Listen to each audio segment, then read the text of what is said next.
Bem-vindos de volta a mais uma aula de catalogação. Hoje nós vamos estudar um pouco sobre a nova norma de catalogação, o RDA. Faremos apenas um estudo introdutório, visto que ela ainda não é utilizada efetivamente no Brasil. Bem, o RDA será o novo padrão para a descrição bibliográfica e alcançará sua função de ser projetado para o mundo digital. Então, ela é melhor para o mundo digital e ela irá substituir o OCR2 nos próximos anos. Não é uma coisa que acontecerá imediatamente, mas aos poucos nós vamos perceber essa mudança.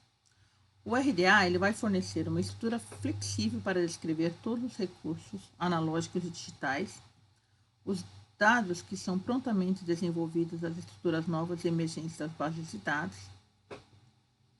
Os dados são compatíveis com os que existem nos catálogos das bibliotecas online.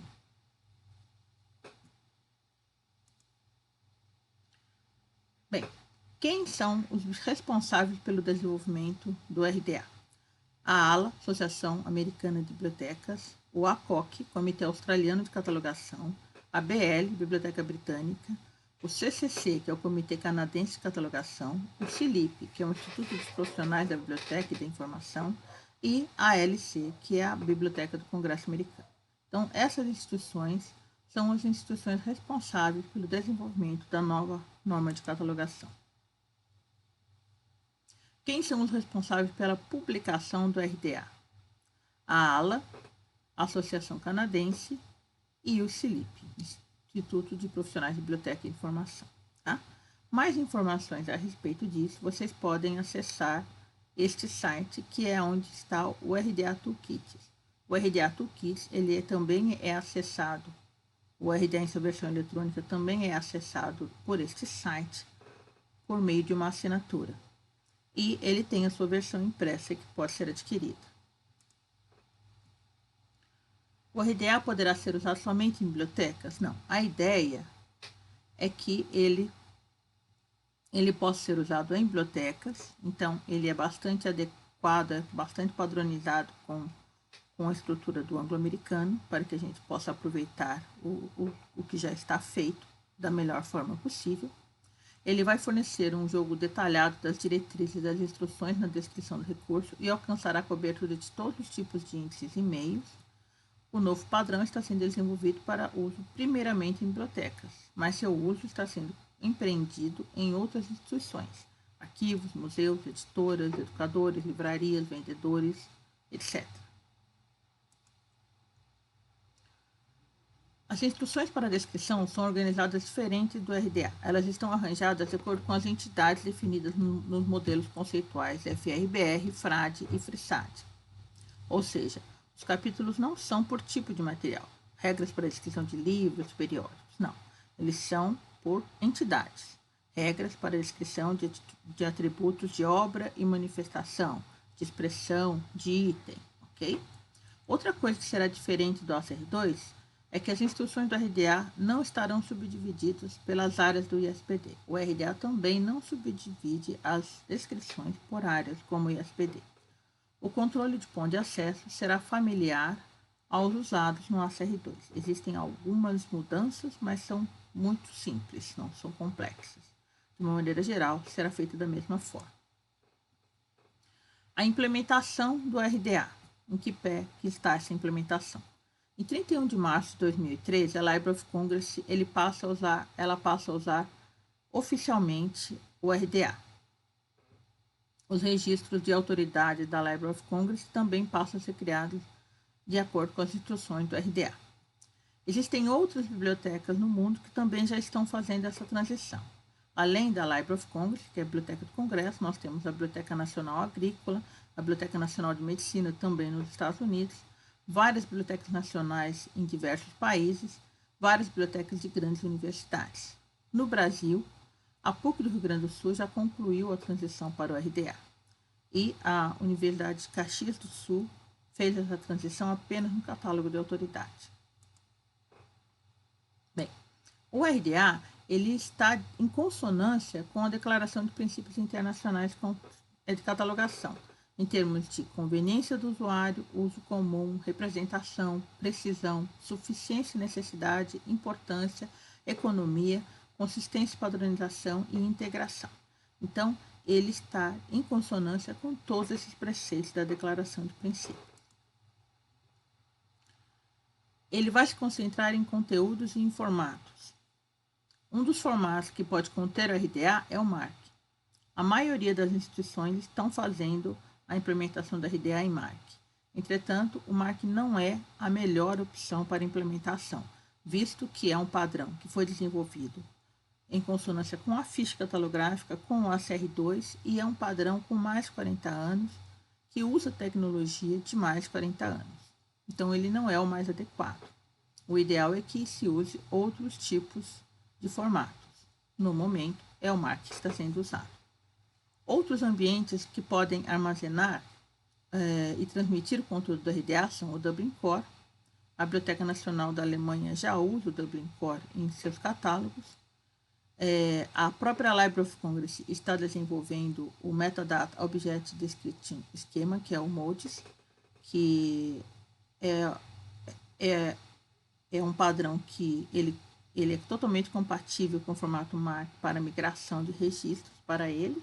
E também a própria Library of Congress está desenvolvendo um outro padrão, que é o BibFrame, que é todo baseado em tecnologia Linked Date, que possivelmente será o substituto do MARC no futuro. Assim, o ambiente de armazenagem pode mudar, mas o conteúdo do RDA continua a ser o mesmo, independente do formato de comunicação. Por isso que ele se baseia ele se concentra em conteúdos e formatos. Bem, como que eu posso saber quais são os elementos de obra, expressão, manifestação e item? Lembre que quando a gente falou sobre FRBR, a gente levantou a questão de que diferenciar uma obra de uma expressão é uma coisa muito difícil, porque é sutil a diferença. Vamos ver alguns exemplos aqui. No caso 1, nós temos o poeta Pablo Neruda, preparou uma coleção de seus poemas sobre o amor. Ele deu o nome de 100 Sonetos de Amor. Foi publicado em 97 pela LIPM Editora. O livro não foi reimpresso ou liberado em outros formatos. Cópias da publicação de 97 são de propriedade da Biblioteca Central da Universidade Federal de Minas Gerais e da Biblioteca Pública de Belo Horizonte. Como que isto fica em termos de entidades do FRBR? Nós podemos ver aqui, qual é a obra?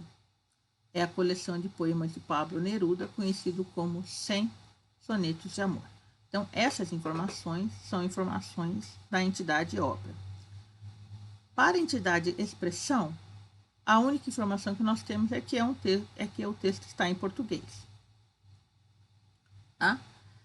Essa obra e essa expressão, ela foi incorporada em um livro publicado, que é já no nível da manifestação. Aqui nós temos a informação da data de publicação e do nome da editora. E os itens dessa manifestação, eu tenho um na biblioteca da UFMG e um outro exemplar na Biblioteca Pública de Belo Horizonte. Tá?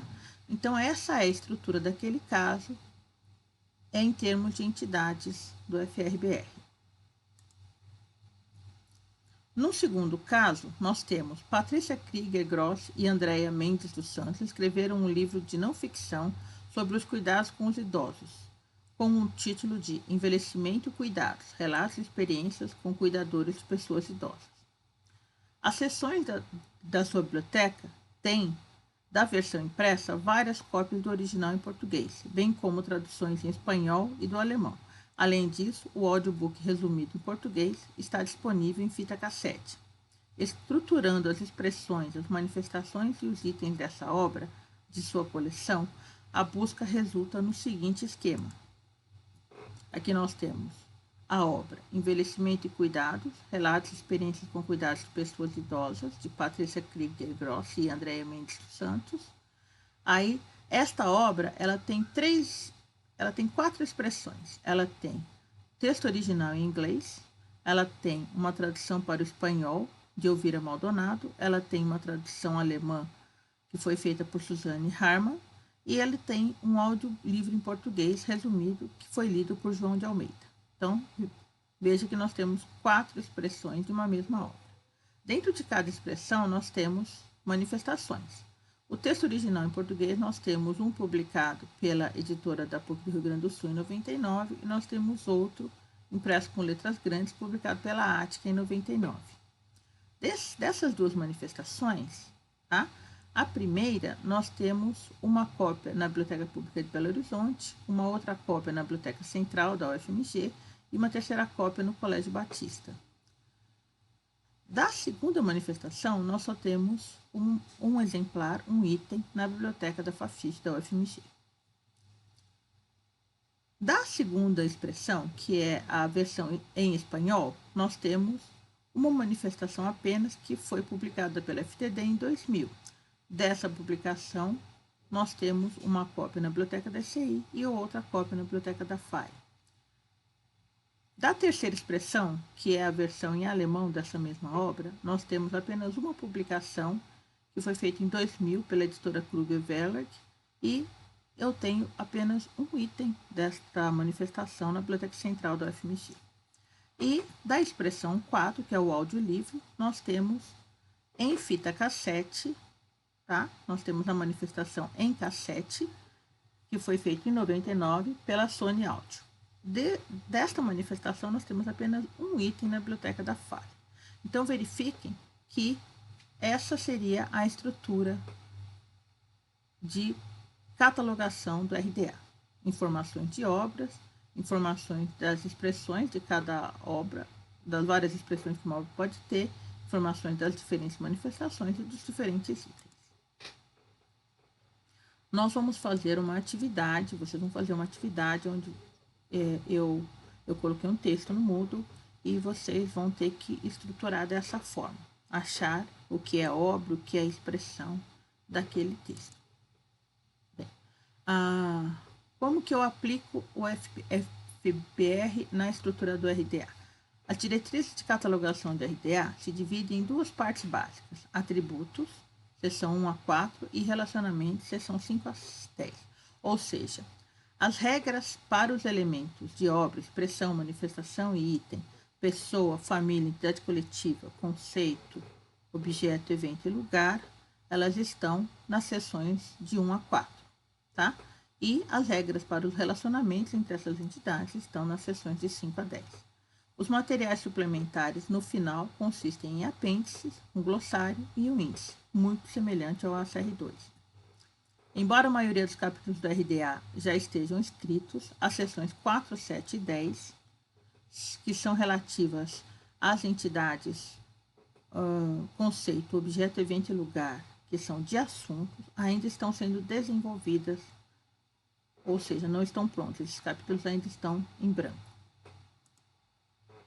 Então, essa daqui é a estrutura do sumário do RDA.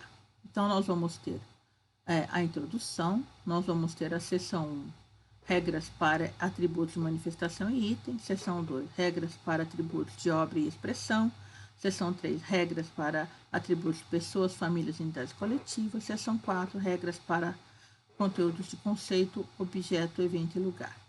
E da seção 5 a 10, como eu expliquei no texto, nós temos as regras para estabelecer os relacionamentos entre essas entidades. Então, percebam que a organização da RDA é completamente diferente da do ACR2. Aqui nós temos alguns elementos de RDA, tá? Elementos de obra, autores associados com a obra, outros autores, né? Título preferido da obra, identificador da obra são elementos de obra. Língua da expressão, identificador da expressão, tipo de conteúdo são atributos de expressão. Título, indicação de responsabilidade, todas as áreas de descrição que nós conhecemos, tá? Mais o tipo de suporte, que é um elemento novo que o RDA traz, são elementos de manifestação. Trabalhando com o RDA. É importante que a gente perceba quais são as mudanças do RDA, tá? Primeiro, identificando um registro em RDA. Como as instituições estão implementando o RDA, na sua maioria, nos novos registros, ou seja, os registros antigos, eles poderão ser convertidos para a norma ou não, vai ser uma decisão local de cada biblioteca. Os registros que já são feitos em RDA ou que já foram convertidos, eles vão trazer no campo 040 do MARC a informação no subcampo E de que já está em RDA. Então, dessa maneira, nós vamos conseguir identificar se aquele registro está em RDA ou ainda está em ACR2. É só procurar no campo 040. Uma outra questão muito importante do RDA é a questão dos elementos obrigatórios, opcionais e obrigatórios para você. No RDA, nós vamos ter um núcleo muito básico de elementos obrigatórios para a descrição e a maioria dos elementos vão ser opcionais. Desta forma, cada unidade de informação vai definir entre esses opcionais o que vai ser obrigatório para aquela unidade de informação, que eu estou chamando aqui de obrigatório para você. Isto vai ser definido em uma política de catalogação. Então, essa é uma outra questão que precisa ser entendida, que é uma novidade do RDA. Use o que se vê, o princípio da representação. Tá? Para o RDA, nós vamos representar da mesma forma que estiver na página de rosto. No ACR2, quando nós íamos registrar uma edição, nós colocávamos 3.ed. Mesmo se na página de rosto estivesse escrito terceira edição ou tivesse o terceira com aquele azinho e edição, nós registrávamos desta forma padronizada. No RDA, nós vamos registrar como nós vemos. Se tiver escrito, nós vamos escrever. Se tiver com aquele azinho, nós vamos colocar com azinho, ou seja, exatamente como estiver na página de rosto. Tá? E aí, nós vamos fazer uma diferenciação entre transcrição e registro. O que estiver na página de rosto, eu vou apenas transcrever, do jeito que está lá. O que não estiver na página de rosto, eu vou registrar. O que não está na página de rosto? Quantidade de páginas do livro, se ele é ilustrado ou não, informações que eu coloco na área de notas. Então, isso eu registro. Tá? Tem também a questão das abreviações, que caem. O RDA não vai mais utilizar as abreviações que o ACR2 utilizava, principalmente as abreviações de expressões latinas, da língua provenientes do latim. Uma outra coisa diferente que nós vamos ter no RDA são as terminologias, ok? O que nós chamávamos de título no ACR2 passa a ser chamado de ponto de acesso autorizado. O que nós chamávamos de ver referência vai ser ponto de acesso variante. Ver também referência, ponto de acesso autorizado para entidade relacionada. Descrição física, tipo de suporte. Designação geral de material, tipo de conteúdo, tipo de mídia, tipo de suporte. Fonte principal, fonte preferida. Então, percebam que as nomenclaturas, as terminologias também foram todas atualizadas. Uma outra coisa que muda no RDA é o registro das informações da área 4 de publicação, local, editor e data. No MARC, era registrado no campo 260. No ACR2, passa a ser registrado no campo 264, porque o campo 264 ele tem um segundo indicador, onde eu posso indicar qual que é a função daquele publicador para aquele item, tá? Se ele é um publicador, se ele é um produtor, se ele é um distribuidor, se ele é um fabricante, ou se a data registrada é a data de copyright, eu também vou conseguir identificar no segundo identificador do campo 264. Então, o RDA passa a usar o campo 264 para a área 4 de publicação. Uma outra coisa que muda é a expansão do acesso nos registros bibliográficos. Por exemplo, a indicação de responsabilidade é uma transcrição e é um elemento obrigatório da manifestação. Então, a regra de 3 do ACR2, que limita o número de nomes, ela cai por terra. Ela não vai mais se aplicar no RDA. Não importa quantos autores o livro tenha. O primeiro vai ser ponto de acesso principal e o restante eu posso ou não fazer pontos de acesso secundários para eles. Mas o primeiro será o ponto de acesso principal. Para isso serão usados designadores de relacionamentos. Designadores de relacionamentos são aquelas informações que a gente colocava para tradutor e para ilustrador. Nós colocávamos o nome, na frente a gente colocava se era um tradutor, se era um ilustrador, se era um organizador. Tá? O RDA passa a usar designadores de relacionamento para todas as entradas de autoridade. Então, no caso do autor, eu vou colocar na frente autor. No caso de colaborador, eu vou colocar na frente colaborador e tudo isso sem abreviação. Lembre que eu disse que uma das mudanças é que as abreviações iriam cair.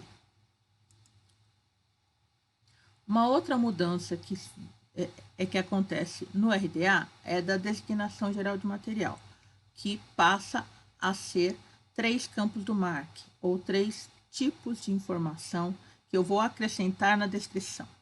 Tipo de conteúdo, eu vou dizer se aquilo é um item textual, se é um item, é uma gravação de som, se é um filme, uma gravação de vídeo. Então, eu vou colocar o tipo de conteúdo aqui.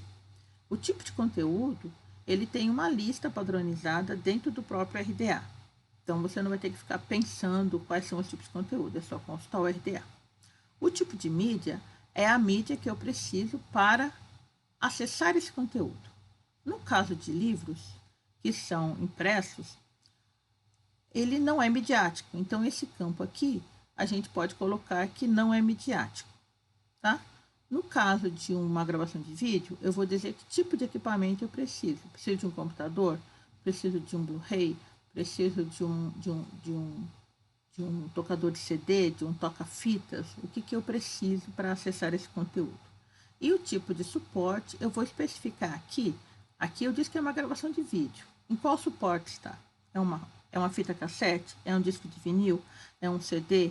É um DVD? É um Blu-ray? E assim por diante. É um MP4? É um arquivo eletrônico? Uma outra coisa que muda no RDA é que o RDA ele está para conteúdo, mas não para exibição. Ele não traz regras de como isso vai ser apresentado para o usuário. Ok? Ele não dita a forma como os dados obrigatórios são apresentados em um catálogo online. Um registro bibliográfico em RDA pode incorporar cabeçalhos de assuntos e tesauros, da mesma forma que era feito nos registros em ACR2. Além disso, com o RDA também pode ser aplicados todos os sistemas de classificação. Os elementos do RDA são organizados de acordo com os conceitos do FRBR e não de acordo com a ordem dos campos do MARC. Quando codificados os dados do RDA no formato MARC, a ordem dos elementos será, portanto, diferente daquela encontrada nas instruções do RDA. Porque se a ordem do RDA é diferente, é lógico que quando eu implementar no MARC, ele vai ficar com a ordenação do MARC. Tá? Então, como isso vai ser exibido para o RDA é relevante. Tá. Então, como que eu crio um registro em RDA? Primeiro, eu preciso definir o que eu estou catalogando. O modo de publicação é uma obra simples? É uma obra em vários volumes? É uma obra tridimensional? É uma publicação seriada? Ok? Tipo de publicação. Aí eu vou dizer qual é o tipo de conteúdo, qual é o tipo de mídia, qual é o tipo de suporte e qual é a fonte principal de informação, a fonte preferida para aquele tipo de item. Depois eu vou estabelecer o que eu vejo, ou seja, o que eu vou transcrever da página de rosto. O título principal, outras informações de título, indicação de responsabilidade, autores, contribuidores, indicação de publicação, de edição, título de série, identificador de manifestação. E aí eu vou estabelecer o que eu vou registrar, o que não está na página de rosto. A extensão é o tamanho do item, número de páginas, extensão em volumes, tamanho em bytes, tempo em minutos, depende do tipo de suporte e do tipo de conteúdo que esse item bibliográfico tem. se é um material ilustrado, se é um material colorido, o tamanho desse item, área de notas, língua do conteúdo. Tudo isso eu registro. Tá? Bem, basicamente o que muda no RDA são essas questões, esses 10 pontos apresentados aqui. Maiores informações vocês podem consultar esse livro que também tem na biblioteca da ICI. Infelizmente está em inglês, nós não temos muitas obras sobre RDA em português. Aliás, acho que só o livro da Oliver, que é muito básico. Né? Obrigado pela atenção e até a próxima aula.